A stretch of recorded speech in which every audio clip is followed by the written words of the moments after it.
उत्तराखंड विधानसभा के मॉनसून सत्र की तैयारियों को लेकर भी बैठक होनी है। विधानसभा अध्यक्ष ने अधिकारियों को इसके लिए निर्देश दिए हैं। मॉनसून सत्र की कार्यवाही ठीक तरीके से चले, ट्रैफिक की वजह से जनता को कोई परेशानी ना हो। 5 सितंबर से उत्तराखंड का मॉनसून सत्र शुरू हो रहा है और ये मॉनसून सत्र भी बहुत अहम रहने वाला है। इस बार उत्तराखंड में बहुत सा नुकसान भी हुआ है। कुछ जगहों पर बहुत से खतरनाक स्थिति मौसम की वजह से बनी हुई है।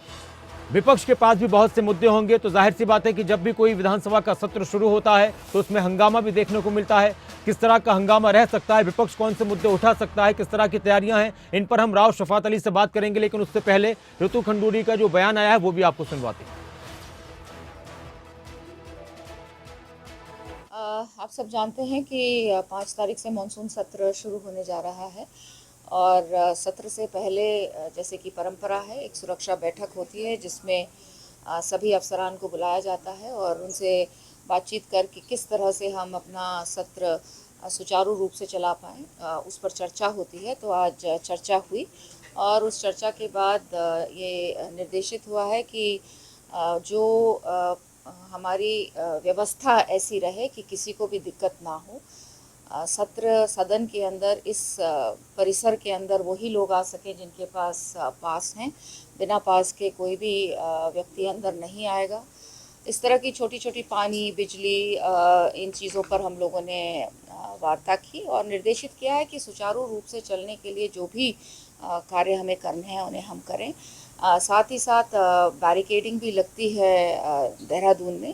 उस बैरिकेडिंग की वजह से आम जनता को बहुत ज़्यादा परेशानी ना हो, इसका भी हम लोग स्पेशल ध्यान रखें। ट्रैफिक पुलिस और पुलिस मिलकर इस चीज़ का को सुनिश्चित करें कि लोगों को बहुत ज़्यादा आवाजाही में ज़्यादा दिक्कत ना हो। तो मानसून सत्र को लेकर तैयारियां शुरू हो चुकी हैं उत्तराखंड में। अब मानसून सत्र में कौन से मुद्दे विपक्ष की तरफ से उठाए जा सकते हैं, ऋतु खंडूड़ी जो बता रही हैं, उन्होंने तो व्यवस्थाओं को लेकर बैठक भी की अधिकारियों से। राव शफात अली इस वक्त मेरे साथ, मेरे सहयोगी जुड़े हुए हैं। राव शफात, व्यवस्थाओं को लेकर, तैयारियों को लेकर तो बैठकें हो रही हैं, लेकिन जो 5 सितंबर से मानसून सत्र शुरू होने वाला है, ये कितना अहम रहेगा? ऐसे कौन से मुद्दे हो सकते हैं जिन पर हंगामा इस बार विधानसभा में देखने को मिल सकता है? विपक्ष की क्या रणनीति हो सकती है? सत्ता पक्ष हमेशा ये कहता है कि हमारे पास हर एक सवाल का जवाब होगा। जी नासिर, बहुत खास रहने वाला है मानसून का ये सत्र। 5 सितंबर से 8 सितंबर तक चलेगा। हालांकि 7 सितंबर को जन्माष्टमी है तो उस दिन अवकाश रहेगा, लेकिन 5 सितंबर से पहले ही, क्योंकि जब विधानसभा का सत्र शुरू होगा तो उससे पहले ही आज ऋतु खंडूड़ी पहुंची थी विधानसभा में जो सुरक्षा व्यवस्था है उसका जायजा लेने के लिए। हालांकि वो थोड़ा नाराज भी दिखाई दी नासिर, क्योंकि अधिकारी समय से नहीं पहुंच पाए थे और उन्होंने जो अधिकारी समय से नहीं पहुंचे थे विभागों के, उनकी एक लिस्ट भी मांगी है।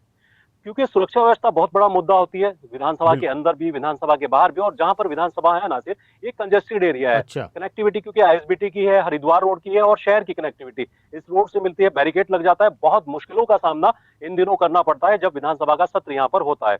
तो किसी तरह कोई दिक्कत आम जनता को ना हो, सबसे बड़ी बात तो है सुरक्षा व्यवस्था कड़ी रहे, जो प्रदर्शनकारी है वो अंदर तक ना आ सके।